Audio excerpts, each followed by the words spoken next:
ظفر صاحب، اللہ تعالیٰ نے آپ کو ایک نئی زندگی عطا کی، اس کے بعد آپ نے اپنی زندگی کے اندر اداروں کو بہتر کرنے کے حوالے سے جو اللہ نے آپ کو صلاحیتیں دی تھیں آپ نے ان کو امپلیمنٹ کیا۔ آپ تھوڑا سا ہمیں بتائیے گا کہ بینک آف پنجاب جب آپ نے ذمہ داری سنبھالی اس وقت اس کا جو سکیل تھا وہ کہاں پر تھا، اب وہ اس کے اندر کیا کیا آپ نے انوویشن لے کے آئی، بالخصوص ڈیجیٹائزیشن کو آپ نے ہمیشہ بہت سپورٹ کیا ہے اور بینک آف پنجاب کے اندر آپ نے اس کو امپلیمنٹ کرنے کی کوشش بھی کی۔ آج بینک آف پنجاب کے عوام کی زندگیاں بدلنے کے اندر کیا کردار ادا کر رہا ہے؟ جی بہت شکریہ سہیل صاحب۔ یہ بینک آف پنجاب جب میں نے ٹیک اوور کیا اپریل 2022 میں، تو اس وقت گروتھ موڈ میں آ چکا تھا، اس کی بیلنس شیٹ کی سٹیبلٹی آ چکی تھی، اور اس وقت جو ہیں اس کی 660 کے قریب برانچز تھیں، اور 2025 میں ہم 1000 برانچز کراس کر جائیں گے انشاءاللہ تعالی۔ ہماری جو بیلنس شیٹ سائز تھی 1 ٹریلین روپیز تھی، اور آج وہ 2.2 ٹریلین پہ کھڑی ہوئی ہے as of December last year. تو بہت فینومنل گروتھ آئی ہے in bank of Punjab operations, اور ہماری جو پریزنس ہے وہ بہت بڑی ہے اکراس پاکستان۔ سر سنا کہ مڈل ایسٹ بھی پہنچ رہے ہیں، bank of Punjab middle east بھی پہنچ رہے ہیں؟ جی ہم نے اپلیکیشن ڈال دی ہے سہیل صاحب to state bank of Pakistan to open the operations in Dubai and in Bahrain to begin with.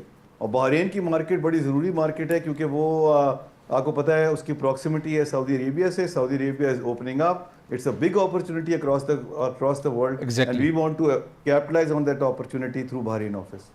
تو انشاءاللہ تعالیٰ اب جو اگلا سٹیپ ہے وہ یہ ہے کہ اس سال کے آخر میں، اگلے سال کے شروع میں ہم انٹرنیشنل بھی چلے جائیں گے۔ تو یہ بہت میجر سٹرائڈز ہیں جو ہم نے اچیو کیے ہیں اس بینک آف پنجاب۔ یہ تو آپ نے بتایا نا کارکردگی کے حوالے سے، یہ بتائیں کہ جو پنجاب بینک ہے سر ظفر صاحب، وہ کسانوں، نوجوانوں اور یہ جو فلاحی جو منصوبے ہیں اس پر کس حد تک کام کر رہا ہے، اس حوالے سے ذرا بتائیے۔ جی بہت شکریہ آپ نے اس کی اپرچونٹی دی۔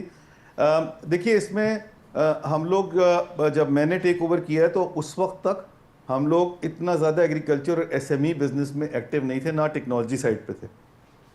اس وقت لاسٹ 2 سال میں ایس ایم ای میں وی آر نمبر 1 بینک، اور ہمیں تمام ایوارڈ ملے ہیں لوکل اور international in the last 2 years related to S M E. بلکہ آئی ایف سی نے ہمیں ایک انٹرنیشنل فورم ہے، we are the only bank in the world جس کو انہوں نے پاکستان سے پک کیا ہے to be part of that forum, and اس کی ایک کانفرنس بھی ہو رہی ہے جس میں میں یا میرے کوئی کولیگ جو ہے ضرور پارٹیسپیٹ کریں گے پاکستان کی طرف سے ان سپٹمبر۔ ایگریکلچر سائڈ کے اوپر we are one of the highest financing banks, اور اسٹیٹ بینک نے وہ ریکگنائز کیا as the mid size bank, we were the number 1۔ But ایک جو بڑی امپورٹنٹ ایلیمنٹ ہے جو ابھی ہوا ہے وہ یہ کہ کسان کارڈ اور لائف سٹاک کارڈ کے بارے میں آپ نے سنا ہوگا۔ جی اس میں 75 بلین روپے کی فائنینسنگ کسان کارڈ میں ہے، اور تقریباً 25 بلین کی فائنینسنگ، تقریباً 100 سے 125 بلین کی فائنینسنگ جو ہے وہ ہم لائف سٹاک میں اور ایگریکلچر میں کریں گے with the support of government of Punjab. ماضی کے اندر ہم نے دیکھا چونکہ سرکاری بینک ہے اور بینک آف پنجاب کا سب ماضی کے اندر unfortunately due to government intervention اس کی وجہ سے بہت سے سکینڈل بنے، بینک کی پرفارمنس متاثر ہوئی، مشکل صورتحال کا سامنا کرنا پڑا۔ اب آپ بڑے بڑے منصوبے جن کے بھی آپ نے والیوم شیئر کیا، بڑے خطیر رقم سے شروع ہونے والے یہ پروجیکٹس ہیں، لیکن آپ ان ساری چیزوں کو کیسے آپ نے پروفیشنلی مینیج کیا ہوا ہے کہ کوئی ایشو کریٹ نہ ہو، یہ پروجیکٹس فائنینشلی وائیبل رہے ہیں اور بینک آف پنجاب کسی مشکل صورت میں پڑنے کے بجائے بہتر ڈیلیور کرے مارکیٹ کے اندر؟ تو کیا اسٹریٹجی اس کے لیے امپلیمنٹ کی ہے آپ نے؟ جی دیکھیے سہیل صاحب، یہ سب چیزیں جو ہے نا یہ ایک روبسٹ گورننس سٹرکچر سے ہی پروٹیکٹ ہو سکتی ہیں، ادروائز کوئی طریقہ نہیں۔ تو جو ڈے 1 پہ آ کے آپ نے ایک بہت ہی روبسٹ گورننس کا سٹرکچر رکھا ہے جی، اور فار ایگزامپل میں نے سب سے زیادہ اپنی پاور کو ڈائلیوٹ کیا ہے اور اس کو کلیکٹیو بیسس کے اوپر ایک لارجر ٹیم اس پر ڈیسیشن لیتی ہے، بورڈ ڈیسیشن لیتا ہے۔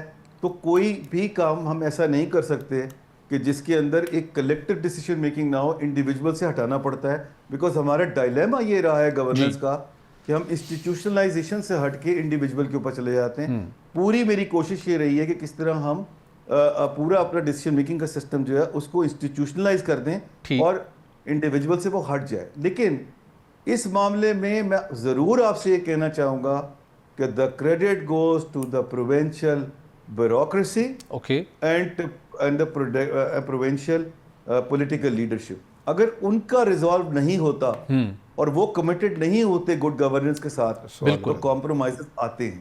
گڈ گورننس کے حوالے سے جو آپ نے انیشیٹو لیے اس کو امپلیمنٹ کرنے کے اندر جو ڈیجیٹل پروگرام تھا, جو ڈیجیٹائزیشن تھی, اس نے سر کتنا امپورٹنٹ رول پلے کیا اور اس کی جو آؤٹ کم ہے وہ کیا دیکھتے ہیں آپ؟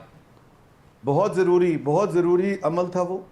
ڈیجیٹائزیشن جو ہے وہ میک شور کرتا ہے کہ جو ٹرانسپیرنسی ہے ڈیسیشن میکنگ میں وہ آ جائے. فار ایگزامپل یہ کسان کارڈ کے اندر ہی آپ دیکھ لیجئے, یہ پورا ڈیجیٹائز ہے اینڈ ٹو اینڈ. اس کے اندر کہیں ہیومن انٹرونشن نہیں ہے, کہیں کوئی کاغذ نہیں ہے. یہ وہ ایپلیکیشن بھی جو دیتا ہے وہ ٹیکنالوجی کے تھرو دیتا ہے, اور اس کی سکور کارڈ اسیسمنٹ بھی ٹیکنالوجی کے تھرو ہوتی ہے, اور پھر وہ اپروول آتا ہے. ہم نے ٹیکنالوجی کی مد میں بہت میجر اچیومنٹس کی ہیں ان دا لاسٹ 3 ایئرس.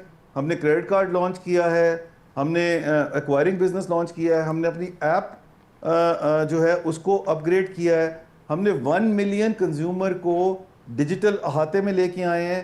ہمیں بائی دا وے ابھی BSP کا کے 3 کلسٹر مل گئے ہیں, 20 لاکھ لوگوں کو پیمنٹ بینک آف پنجاب کے تھرو ہو رہی ہے. بائی دا وے اس دفعہ آؤٹ آف 9.4 ملین BSP کا کنزیومرز بینیفیشریز.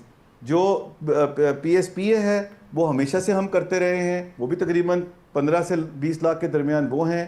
اور ابھی ہمیں نادرا نے کا جو گیٹ وے ہے, جتنی بھی پیمنٹ اب آپ کی نادرا کے تھرو ہوگی وہ بینک آف پنجاب کے تھرو جائے گی. وہ گیٹ وے کا ایوارڈ بھی ہمیں ہی ملا ہے, اور اب کسان کارڈ کے پاس 5 لاکھ کسان جو ہیں وہ اور ڈیجیٹل سسٹم پہ آئیں گے. بالکل, یہ سولر پروگرام بھی اسی پیٹرن پہ ہوگا ڈیجیٹائز سسٹم کے ذریعے. 100% every thing is totally digitise.